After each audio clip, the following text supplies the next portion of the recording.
galera, estamos aqui para mais um vídeo do Entre as Linhas e agora a gente vai dar uma de mandinar, vai usar nosso poder de previsão aí para fazer a tier list do Campeonato Brasileiro de 2026 e eu já te aviso para você tomar cuidado porque eu estou aqui com o Lucas, o Zicador, esse é o sobrenome dele, Lucas o Zicador, que vai zicar o seu time, se ele colocar que o seu time vai ser campeão, que vai para Libertadores ou qualquer coisa positiva, você já pode dar adeus a qualquer chance, porque ele vai te zicar. Isso é pressão pura, Daniel, porque infelizmente, né, eu fiz algumas simulações aí de placares dessa primeira rodada do Brasileiro. Eu não fui tão bem, né, mas eu costumo acertar. Aí, como acertei só 1 de 10 no palpites, aí ela tá me crucificando, mas é besteira, tá, gente? Você tá acreditando que eu não tava falando. Então... Spoiler. Ele não costuma acertar. Acerta. Vão ter outras edições, vocês vão ver. Essa aí foi a primeira rodada, ainda foi fase de teste. Basicamente, na tier list, né, a gente separou em 5 pontos. E a gente vai começar de baixo para cima, que são aqueles times que a gente realmente acha que vai ser bem difícil escapar do rebaixamento, né? Então já tem que ter uma reza brava. Aqueles ali que vão brigar para não cair, né? Como a gente teve no último ano, vários times, né? Até a última rodada brigando para não cair. No meio de tabela, né? Que estão ali na inércia, né? Nem para lá, nem para cá. A vaga ali da Libertadores, né? No G6. E os aspirantes ao título. Então, bora lá. Lembrando que essa é a nossa opinião e se você discordar, pode deixar aqui nos comentários se você concordar também ou onde você acha que o seu time deveria estar, que a gente faz aquele debate saudável. Então vamos começar com o só reza braba e aí a gente vai ter que cair naquela, infelizmente, de subjugar os times que acabaram de subir, porque são times com elencos de Série B e que acabaram não se reforçando tanto. Dos 4, eu só tiraria o do reza braba, o Atlético Paranaense, porque eu acho que tá um pouco à frente dos outros times. Mas Chape, Remo e Coritiba eu colocaria aí em só reza braba, principalmente o Remo, porque montou um time. Cada vez o Remo jogou contra o Vitória, perdeu, tomou 2-0 na estreia do Brasileirão. E cada vez que aparecia um jogador, eu lembrava que esse jogador ainda existia, que ele ainda jogava bola. Então tá complicado aí pro Remo, que se cercou de medalhões, mas jogadores que já foram realidade um dia pro futebol e hoje não são mais, como o Patrick, trouxe agora o Vitor Bueno, não lembro, você lembra dele? Não lembrava dele, mas o Remo trouxe, ele foi bom jogador, né? E aí é isso, então assim, eu acho que o Remo pecou mais, mas eu acho que Curitiba e Chape ainda estão atrás, pensando na disputa de Série B. De Série A, desculpa. Em relação ao Remo, né, como eu disse, só de ter perdido pro Vitória, que desde 2009 não conseguiu estrear ganhando o jogo aí na Série A, já é um indicativo péssimo, né, que vai fazer um ano bem complicado. E é isso, né, aqueles pacotões, né, famosos pacotões de reforço aí, que a gente nunca sabe se realmente vai dar certo ou não. E só fazendo um adendo, quando o Patrick entrou ontem no jogo, eu achei que ele tava de gandula, que ele tava guardando as bolas na campanha. Velho, não tem coisa. O cara tá completamente fora de forma. E é aquilo, né, velho? A gente fica tentando trazer esses caras novamente, né? Que já tiveram uma boa função em algum momento da carreira, mas é isso. Infelizmente, montaram um time bem complicado aí. Eu acho que o Coritiba e a Chape tem um pouco mais de chance, assim. Eu acho que eles vão acabar brigando para não cair, mas estão mais para queda do que para necessariamente a briga. Então, eu concordo com ela aí nesse sentido.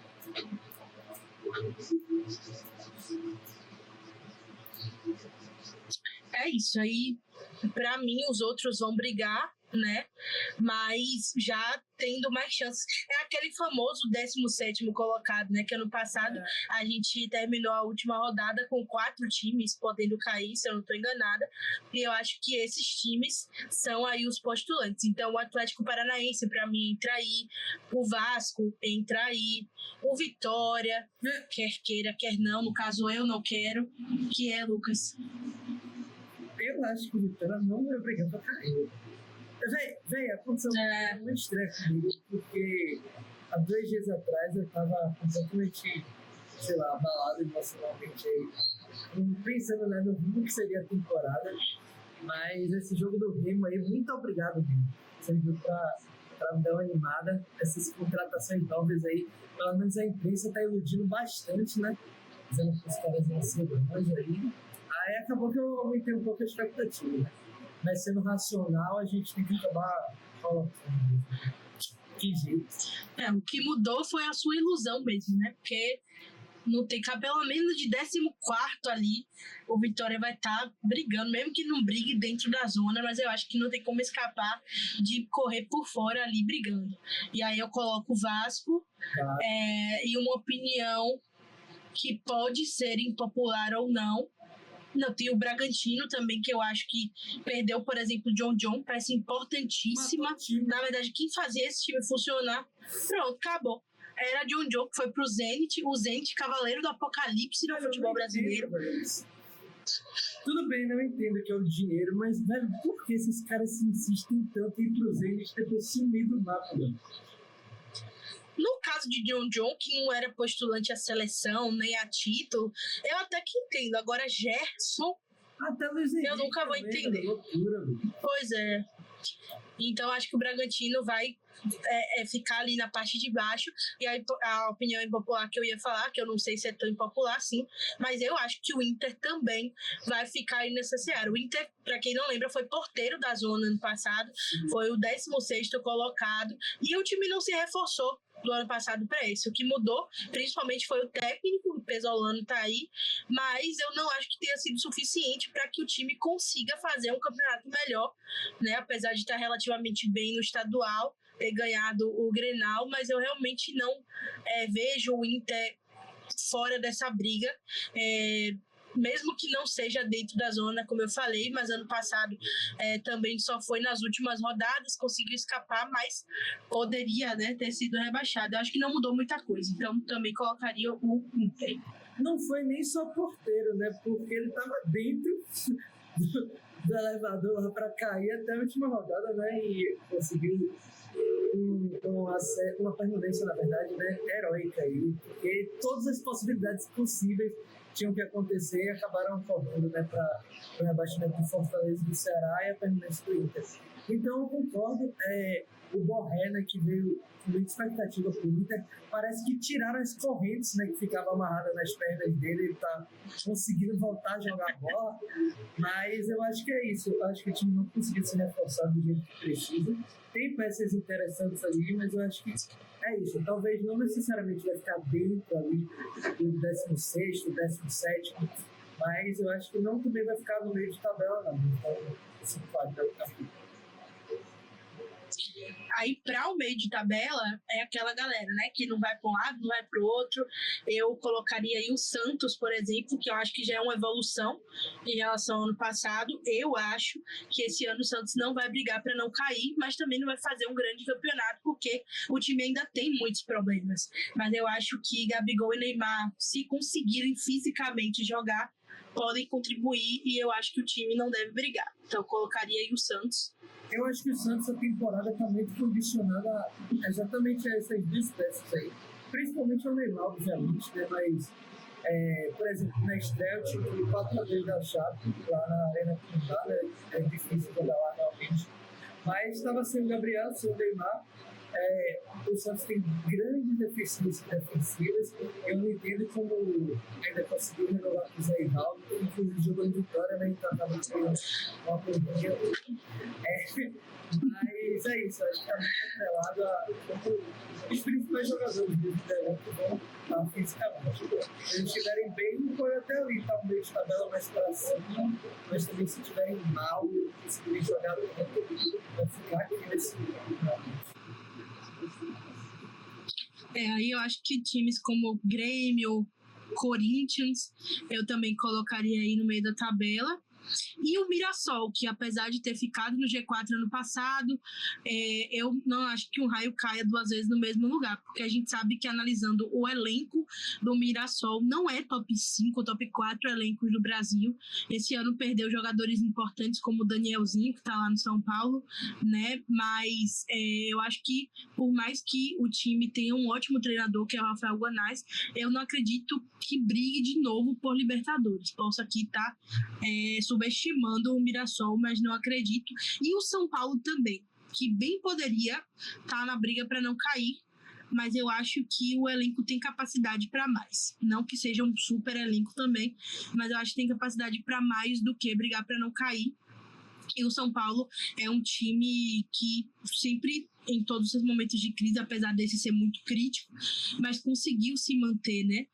Na Série A, o ano que mais brigou, por exemplo, foi 2017, que, na minha opinião, tinha um time muito pior do que esse. Então, eu acho que o São Paulo tem condição de ficar ali no meio da tabela, pelo menos. Me convenceu esse São Paulo aí, porque eu acho que eu colocaria nesse brigão aqui de briga para não cair, mas realmente o elenco do São Paulo, pelo menos os 11, é um time sólido ali, é um time que consegue bater de frente com praticamente todos os times mesmo da Série A. Mas é isso, essa questão interna acaba afetando bastante o desempenho em campo do clube. Mas eu acho que pela tradição, pela camisa pesada ali, claro, né, que a camisa não joga literalmente, mas acho que o São Paulo vai acabar fazendo um campeonato ali xoxo, né? Não vai conseguir aspirar grandes coisas, mas também não vai ficar nesse sofrimento. O Mirassol, acho que fez 2 contratações assim, na medida possível, financeiramente falando. Mas é isso, acho que um time que recém subiu da Série A, fez uma campanha maravilhosa, e agora vai disputar 1 milhão de competições, um ano após esse feito. Eu acho muito complicado e vai faltar perna, com certeza. Então, acho que é muito condizente esse primeiro de tabela. E o Corinthians eu acho um time bom também no papel, mas muito irregular e é isso, né? No fundo vai acabar ficando dele. Um outro que pode ser impopular também, mas eu acho que diante de tudo que vem acontecendo, não sei se o Botafogo brigará por Libertadores, não. Porque assim, o Botafogo vai ser difícil de se reforçar, pode perder algumas peças, né? O Textor tentou, por exemplo, vender o Danilo e o Montoro para o Nottingham Forest por 8 milhões, o Botafogo ia ficar com 8 milhões, então assim, é uma situação bizarra, exatamente, e pode perder até seus principais jogadores, não tem grandes reforços também, então possa ser que sinta essa dificuldade, eu não sei, direito de imagem atrasado, a questão financeira é realmente muito difícil, eu não colocaria para brigar por Liberta. E teve que entrar com essa ação judicial, né, para impedir essa suposta venda aí que o Textor queria fazer, e isso é meio estranho, velho, parece um pouquinho de lavagem, né, enfim, né, uma pena que o Botafogo fez um ano aí muito bom, né, no início da SAF, e agora já tá parecendo que tá voltando aos possíveis. Ao normal, né? Com todo o respeito, botafoguenses. Mas aí a gente vai para a briga pela Liberta, né? Que eu acho que Bahia e Fluminense, que foram ano passado, né? Eu espero que o Bahia consiga a vaga direta, porque aí também já tá ficando fora do prazo, se mais uma vez for para pré, mas acho que tem totais condições de brigar. Falta reforços, na minha opinião. Eu acho que é obrigação já. Terceiro ano de SAF, eu acho. Você quer? Não, de querer eu não quero não, né? Não. Querer, Não, mas analisando de forma, né, futebolística mesmo, eu acho que o City, terceiro ano, se eu não me engano, né, que o Bahia brigou para não cair, aí foi quarto ano de SAF, na verdade, 2 anos para pré-Libertadores, e agora tá na hora da vaga direta, e eu acho que tem totais condições. E o Atlético Mineiro também, eu acho que fez boas contratações, é um time que tem um bom equilíbrio ali, foi longe nos últimos anos nas Copas, e eu acho que esse ano pode despontar aí no Campeonato Brasileiro, apesar de nos últimos anos também não ter sido o foco e não ter tido não ter sido tão bem sucedido assim, mas acho que esse ano tem um time melhor e pode brigar também. Minha questão do Bahia, que eu acho também curto, assim, no geral, eu acho que tem condição, com certeza. A questão financeira, com certeza, não é problema, então dá para se reforçar mais. E é uma questão que até para passar lá no City, nem entendo, né?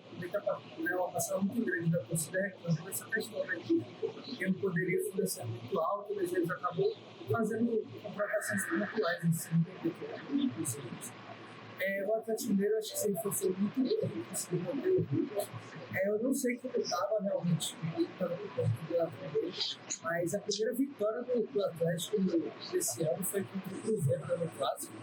E é isso, eu não sei se estão jogando com titular e tudo mais, mas naquela partida em questão jogou muito bem, agora bateu de frente com o Palmeiras também, fez um bom jogo. Eu acho que com as novas contratações aí, o time se encaixando, vai brigar sim para a Libertadores. E como não falou, né, eles vêm tendo muito sucesso no Campeonato Brasileiro, por mais que cheguem longe nas Copas, mas está na hora de mudar, né? E o Fluminense, eu não sei se eu concordo tanto, porque o Fluminense é minha aposta do ano. Eu estou com um sentimento assim, que o Fluminense vai fazer um ótimo ano. E eu tô meio dividido com o Palmeiras. O Palmeiras vai jogar bem a muitos pontos também.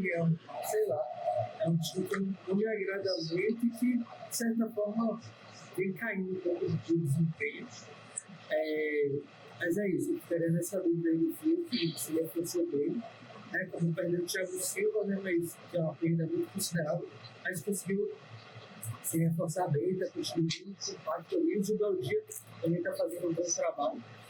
Então, eu fico nessa dúvida aí, como que venceu. Vamos colocar logo no título, obviamente, o Flamengo. Beleza. Que é o forte candidato a ser bicampeão. Enfim, não dispensa comentários e ainda trouxe o Paquetá. Torcedores do Flamengo, printem esse momento, gravem a tela desse momento, porque se o Flamengo não for campeão, pode ter certeza que foi por causa disso. Foi esse momento, essa frase que saiu da boca de Lucas, o zicador. Ele tem convicção. Então, o Flamengo desponta como franco favorito, não tem nem o que discutir. E agora chegou o Paquetá para mais ainda, né, confirmar esse favoritismo, a contratação mais cara da história do futebol brasileiro. Um jogador que tinha lenha para queimar ainda na Europa e quis vir para o Brasil. Isso a gente não tem visto nos últimos anos. Todo mundo que voltou da Europa voltou por não ter mais mercado, né, incluindo o Neymar, o Felipe Coutinho, o Lucas e tantos outros. E o Paquetá não, ele quis vir mesmo e vai ser um reforço absurdo para o Flamengo, que já era um time muito bom. E aí tem o Cruzeiro, que eu também acho que está acima desses que a gente menciona para a Libertadores, é um ótimo time. Teve o reforço de Gerson, que é um senhor jogador, apesar de toda a polêmica envolvendo ele aí, mas é muito bom jogador. Manteve Caio Jorge, que foi artilheiro do ano passado e tem muita chance de ser desse ano também. É um jogador ótimo e acho que um dos maiores reforços do Cruzeiro no ano vai ser mantê-lo. Inclusive despertou interesse do Flamengo, mas o Cruzeiro disse aqui não, deixa meu jogador, e ele ficou lá. Então acho que o Cruzeiro vai brigar pelo título. Sobre Fluminense e Palmeiras, eu concordo, acho que o Palmeiras caiu extremamente de produção. Na verdade já tem um tempo bom que o Palmeiras não joga bem. O Palmeiras não joga bem, tem um jogo previsível de chuveirinho na área, enfim, que é realmente incômodo de assistir. Acho que a passagem de Abel também está um pouco desgastada já e o time não consegue produzir. Foi para a final da Libertadores e não deu um chute a gol na final. Então é um time que por hora se torna burocrático. Ano passado gastou dinheiro, mas as contratações não surtiram. Para ser justa, Vitor Roque surtiu efeito, foi uma ótima contratação, mas o Paulinho se machucou, né? Não foi culpa dele, mas ele não conseguiu corresponder. E Felipe Anderson, que foi basicamente nulo diante do futebol brasileiro, que realmente não fez a diferença que a gente imaginava. E o Palmeiras segue sem se reforçar, reforços de peso, além do Marlon Freitas. Em contrapartida, o Fluminense, um time que tem uma boa base, tem um bom treinador, que está fazendo um bom trabalho e se reforçou bem, mas eu acho que na dividida, pela tradição, você não consegue lembrar um ano nos últimos anos que o Palmeiras não brigou pelo título brasileiro, porque é um campeonato de regularidade. Então, por mais que o Palmeiras não esteja jogando bem, ele consegue os resultados, e acho que isso é importante. É um time que luta até o final, que tem muitas viradas, que empata jogos perdidos, inclusive o Vitória foi vítima disso no ano passado, eu faltei morrer. Então o Palmeiras, ele tem essa capacidade, eu acho que pela regularidade e pela tradição mesmo de brigar, eu colocaria o Palmeiras brigando, e o Fluminense em vaga pela Liberta, mas nada impedindo de ser ali um quarto que briga com o terceiro, que pode até brigar pelo título, mas se fosse para escolher, eu colocaria o Palmeiras.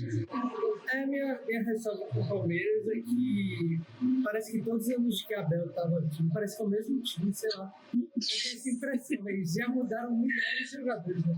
Tinha Zé Rafael, tinha Gabriel Jesus, como tinha Michel. Tinha Zé Rafael, tinha o Everton, tinha o próprio Hendrick, aí aparece um jogador... Tinha Daverson, Breno Lopes, tinha, sei lá, tinha Richard Rios, mas sei lá, eu tenho impressão, tinha o Rafael Veiga também, né, na boa fase, mas eu tenho impressão acabou de sair, que é o mesmo time, assim, o mesmo jeito de jogar meio quadrado, assim, que não tem muita variação, e me assusta um pouco que eles não acabam contratando muito também, né, no decorrer das temporadas, por mais que não tinha comentado isso, e nessa última temporada eles até investiram mais do que o habitual. Só que me preocupa que parece que não tem nem 23 jogadores assim disponíveis. Mas, ao mesmo tempo que eu fiz alguns comentários ruins, assim, negativos, é um time muito aguerrido, que tem um esquema tático muito bem montado ali pelo Abel. É um time que tem muito coração, isso é inegável. E que eles podem estar jogando a pior partida da vida deles, mas eles acabam conseguindo o resultado. Então, nesse campeonato que é muito longo, né, de regularidade, realmente, eu acho que isso acaba pesando e eles podem ficar aqui mesmo brigando pelo título. E o Fluminense é minha aposta ali, mas aqui vaga pela Liberta tá ótimo também. Leilão Pereira, tira o escorpião do bolso, minha filha, e vai contratar, em nome de Jesus, que realmente tem sido chato pra mim. Eu, particularmente, gosto muito de ver qualquer jogo de futebol, então eu acompanho a rodada inteira do Brasileirão, assisto todos os jogos, e assistir jogos do Palmeiras me dá cansaço mesmo, me dá preguiça. Então, foi o que se tornou, infelizmente, o Palmeiras de Abel nos últimos tempos, nos últimos meses, ou até no último ano, talvez, mas tem conseguido certos resultados, né? Ano passado, acho que deu um choque de realidade, porque até o Paulistão perdeu para o Corinthians, né? E então, acabou não ganhando nada, e aí dá esse choque, mas até agora não vieram grandes contratações, além do Marlon Freitas, que é uma ótima contratação, mas acho que precisa dar uma mudada, e talvez isso passe pelo próprio técnico, né? Mas esse assunto para outro vídeo, para outro momento, para daqui a pouco não estar recebendo notificação extrajudicial aí de Abel Ferreira. Mas, enfim, completamos a nossa tier list. É isso que a gente tem como previsão. Se você torce para o Flamengo, para o Cruzeiro, para o Palmeiras, para o Fluminense, para o Bahia, para o Atlético Mineiro, comece a rezar, porque Lucas Ozicador já zicou você. Eu tinha que ter feito a lista ao contrário para ver se provar. Para ver se não zicava ninguém. Exatamente. E aí, Chapecoense, Curitiba e Remo, parabéns aí. Vocês vão fazer a campanha similar à que fez pela permanência no ano passado. Parabéns. Então é isso, gente. Espero que vocês gostem aí. Acho que a gente não fez uma loucura, mas comenta aí como é que ficaria o primeiro ou 20º, né, colocado para vocês. A gente não se atentou completamente a isso, né? Mas somente ao primeiro, que a gente acha que vai ser o Flamengo, realmente é o último, que é o Remo. O resto ali tá no birimbolo, né, das divisões que a gente fez da tier list. E é isso aí. Comentem, compartilhem, e é isso. Deixe a opinião de vocês, onde você gostaria que seu time tivesse, onde você acha que seu time vai estar, porque uma coisa é expectativa, outra coisa é a realidade, né? A gente torce pro Vitória, por exemplo, queria botar lá em título, mas o pé tem que ficar no chão, então a gente fica ali na briga para não cair, esperando que ela funcione e o Vitória vence essa briga, mas infelizmente não sabemos se vai ser possível. Então deixa aqui nos comentários o que é que você acha, o que é que você espera do seu time, se você discorda da gente, mas continue participando, curtam o vídeo, se inscrevam no canal e acompanhem o Entre as Linhas foi embora a dicção, o Entre as Linhas em todas as redes, outras redes vizinhas aí com o mesmo nome. É isso aí, galera, tamo junto, valeu, até a próxima.